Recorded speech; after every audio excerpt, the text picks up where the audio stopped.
Sagip Kapaligiran, Pag-asang Pamayanan.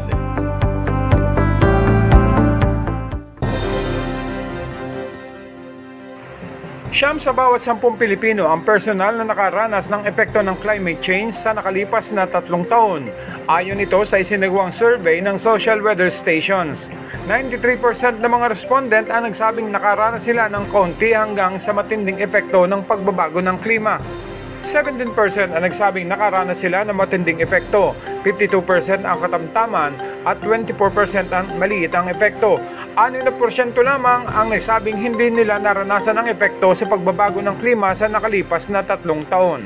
Ang 76% ng mga sumagot ay naniniwala na ang sangkatauhan ay maaaring gumawa ng isang bagay upang mapahinto o pabagalin ang pagbabago ng klima kung talagang susubukan ng lahat, habang 23% ang nagsabi na ito ay lampas sa kontrol ng sangkatauhan.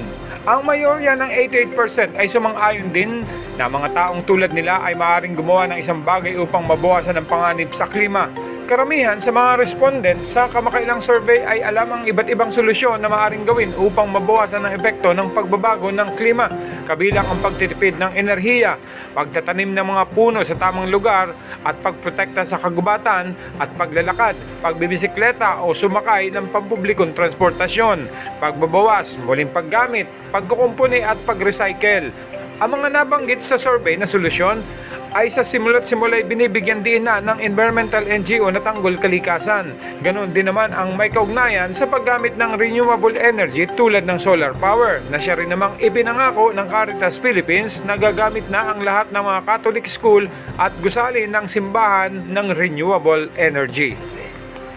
Ako si Randy Remontigue at ito ang Sagip Kapaligiran.